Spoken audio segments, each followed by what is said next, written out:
and welcome to Hartland Landfill. This is where all the garbage goes that gets thrown away in the Capital Regional District.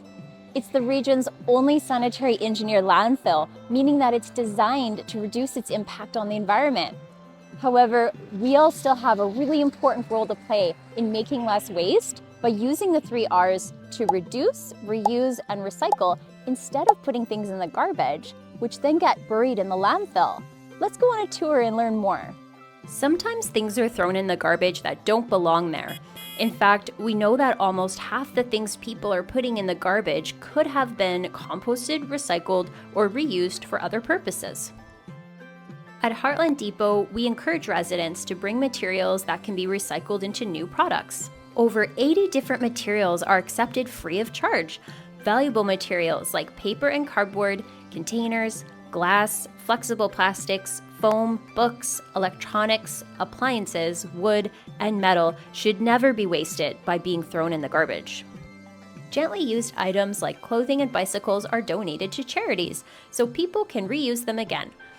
An automated return it station makes it easy to get money back for refundable drink containers. There's also a free paint exchange where residents can pick up or drop off unwanted paint. Did you know that batteries and chemicals can cause dangerous fires if they're thrown in the garbage? The household hazardous waste attendants help people return these items and anything else that is flammable, explosive, toxic, corrosive, or unknown for safe disposal. Keeping hazardous items out of the garbage means a safer community and a cleaner watershed. Food scraps and yard waste are transferred to be composted so the nutrients can be returned to the earth. Finally, the active face is where all your garbage is brought to be buried. Once items arrive at the active face, they stay here forever. That is why it's important for everyone to reduce, reuse, and recycle before items get to the landfill. Waste is compacted in layers called lifts that are 4 meters deep. When a lift is complete, it's covered in gravel and a new layer is started. The gravel holds the garbage in place and prevents animals from scavenging. Even though this looks like a lot of space, it's filling up quicker than it should. If we don't slow down the amount of garbage we're throwing away, this entire area could be completely full in just 20 years. Now remember this view, because when this cell is full, there will be 150 feet of garbage piled up to where I was just standing. Decomposing garbage produces a powerful greenhouse gas called methane that contributes to climate change.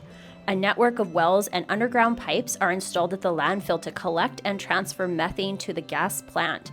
Methane is converted into renewable natural gas and used to heat homes in the region. Unused gases are flared at a high temperature to break down pollution. Drainage ditches and large tarps help keep the landfill dry. When rainwater drips through the decomposing garbage, it produces leachate, otherwise known as garbage tea. This liquid is collected by a series of underground pipes and purge wells and pumped to 2 lined lagoons for safe storage until discharge for treatment. All water cycles back to the ocean, which is why it's important to drop hazardous materials off for safe disposal instead of putting them in the garbage. The oldest part of the landfill was capped with a plastic liner and replanted with thousands of native plants that clean the air and provide habitat for native birds, insects, and other animals. Hartland staff will continue to monitor this area for environmental protection as the underground garbage settles and shifts. So now you know where your garbage goes. I hope you enjoyed the tour and learned something new. Most importantly, I hope you and your family can think of some new ways to reduce, reuse, and recycle to help keep waste out of the landfill and protect the environment.